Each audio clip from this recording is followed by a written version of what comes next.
Hello 10th class. आज जो topic हम करेंगे वो है एक्सरसाइज 13.3।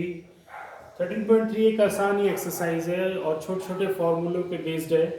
थोड़ा सा लॉजिक लगाना आपने नोटिस कर ही लिया होगा कि इस चैप्टर में जो भी फॉर्मूले हैं वही इंपॉर्टेंट है। अगर आपको फॉर्मूले याद हो रहे हैं तभी आप क्वेश्चन सॉल्व कर पाओगे। तो क्वेश्चन नंबर 1 है, देखो क्वेश्चन नंबर 1 कहता है कि हमने एक सफियर लिया और उसको पिघला के एक सिलेंडर बना दिया। ठीक है, जो सफियर था उसका जो रेडियस था, रेडियस ऑफ स्फीयर जो था वो that was let us suppose r1 4.2 centimetre, और उसको पिघलाया और एक सिलेंडर बना दिया और सिलेंडर का जो रेडियस है वो है 6 सेंटीमीटर। अब क्योंकि स्फीयर में तो रेडियस ही होता है लेकिन सिलेंडर में हाइट भी होती है, तो वो हाइट निकालने को बोला जा रहा है। तो आपने ये ध्यान रखना है कि जब भी कभी आप इस तरह से कोई मटेरियल को पिघला के कोई दूसरा मटेरियल बना रहे हैं तो जो उसका वॉल्यूम है दैट विल रिमेन सेम, यानी कि जो वॉल्यूम ऑफ सिलेंडर है, volume of cylinder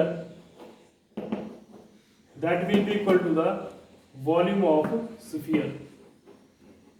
ठीक है, तो that means पाई r, यहाँ पे मैंने 2 लिया हुआ सिलेंडर लिए, r square pi r 2 square h is equal to 4/3 pi r1 cube.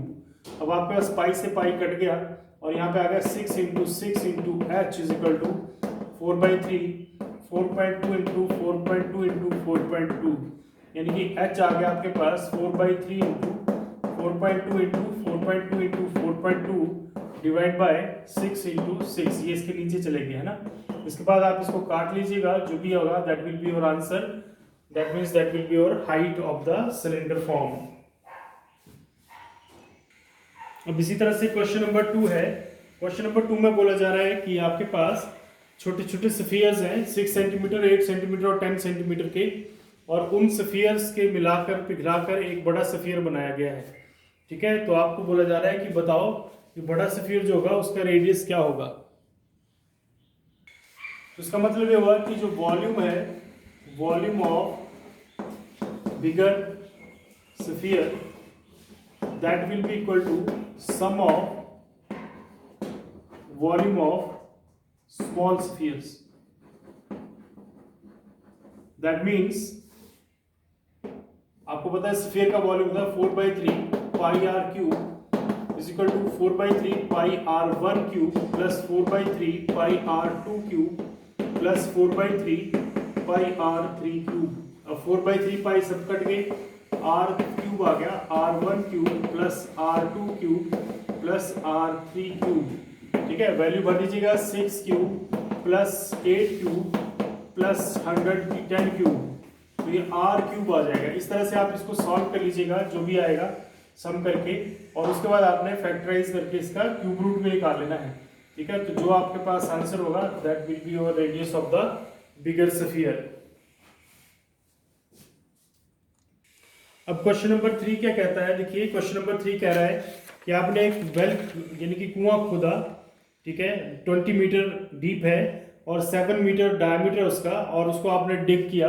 ठीक है, इस तरह से एक कुआं जो कि 20 मीटर डीप है, 20 मीटर एंड 7 मीटर इसकी डायमीटर है। ठीक है, 7 सेंटीमीटर और मीटर, इट इज 7 मीटर, तो 7 मीटर इसका डायमीटर है, यानी कि आप इसका रेडियस ले सकते हो 3.5 सेंटीमीटर। ठीक है बात। अब इसमें से जो मिट्टी निकली उससे एक प्लेटफॉर्म बना लिया आपने। ठीक है, एक प्लेटफॉर्म बना लिया जिसकी लेंथ और विड्थ दे रखी है 22 मीटर एंड 14 मीटर, तो 22 मीटर एंड 14 मीटर इसकी वैल्यूज दे रखी हैं। तो आपसे बोला जा रहा है और बताओ कितना ऊंचा ये बना, ये आपको निकालने को बोला गया है। तो बड़ी सिंपल सी बात है कि जो मैंने अभी कहा आपसे कि जो मटेरियल निकला उसका जो वॉल्यूम है उसी वॉल्यूम से ये क्यूबॉइड बना है एक तरह से। तो यहाँ पे जो वॉल्यूम ऑफ प्लेटफॉर्म है, volume of platform that will be equal to volume of, जो वॉल्यूम ऑफ आपके पास जो भी सैंड या जो भी आपके पास बीच में से निकला material, earth taken out of the well, volume of earth taken out of well. तो इसका मतलब वो आपके पास क्यूबॉइड का वॉल्यूम आपको सबको पता है L into b into h, that means 22 into 14 into h is equal to, अब जो वॉल्यूम निकला बीच में से वो सिलेंडर है तो सिलेंडर का वॉल्यूम होता है आपको होता है पाई आर स्क्वायर एच। तो पाई को आप 22, चलो पाई आर स्क्वायर और एच यानी कि हाइट इसकी, तो ये आपके पास आ गया 22/7, 3.5 इंटू 3.5 इंटू हाइट है इसकी 20, ठीक है, 22 इंटू 14 इंटू एच। तो यहाँ से आप एच निकाल सकते हैं, एच आ गया आपके पास 22/7 into 3.5 into 3.5 into 20 divide by 22 into 14, ठीक है। तो 22 से 22 कट गया और 14 आगे और कट जाएगा ये, तो जो भी आपके पास काट के वैल्यू आएगी that will be your answer, ठीक है। कैलकुलेट कर लीजिएगा जो भी आपके पास कट करके आएगा। तो अब आपके पास जो नेक्स्ट है हमारे पास क्वेश्चन नंबर 4, इसमें भी वैसा ही क्वेश्चन है, थर्ड जैसा ही, लेकिन इस बार क्या हुआ कि जो बीच में से निकला आपका अर्थ निकली उसको सर्कुलर रिंग बना दिया उसी कुएं के किनारों पे ऐसे करके, ठीक है, ऊपर को उठा दिया मतलब उसको। तो वो बताओ बोला कि उसकी हाइट कितने ऊपर तक आप उसको रेज कर पाए हैं। तो फिर से volume of earth use for embankment, जो ऊपर को चढ़ाई है उसकी जो वॉल्यूम उसका लिए लगा वही वॉल्यूम है जो वॉल्यूम ऑफ अर्थ डग जो आपसे बीच में से निकाला मटेरियल। तो इस बार क्योंकि एम्बैंकमेंट जो उसके दो रेडियस होते हैं सेमी, ये एक तरह से ऐसे बनती है एक थिकनेस में, ठीक है, इस तरह से बनती है। तो ये इसमें कैपिटल आर बड़ा रेडियस और स्मॉल आर छोटा रेडियस ये है। स्मॉल आर जो असली बेल का भी रेडियस है, ठीक है ना। इसकी जो अंदर को डेप्थ है वो 14 मीटर है, जो ऊपर चढ़ाया है ऊपर को थिकनेस वो एच आपको निकालना है। तो फिर वही pi r square minus capital R square minus small r square into h, ठीक है। ये क्योंकि ये एक सिलेंड्रिकल पार्ट बना तो सिलेंडर का वॉल्यूम लिया गया और ये जो अंदर है डग किया वो भी सिलेंडर ही है, तो वो पाई आर स्क्वायर एच, क्योंकि इसमें इनर और आउटर रेडियस है तो वो दोनों यूज किए गए हैं। पाई से पाई कट गया और इसके बाद आपने इसको सॉल्व कर लेना है क्वेश्चन को, ठीक है। A square minus b square लगाइएगा, 5.5 minus 1.5 into 5.5 plus 1.5 into h is equal to 1.5 into 1.5 into 14, ठीक है। तो जो भी आया यहाँ से देखिए 4 यहाँ से आया और यहाँ से आया आपके पास 7 into h is equal to 1.5 into 1.5 into 14।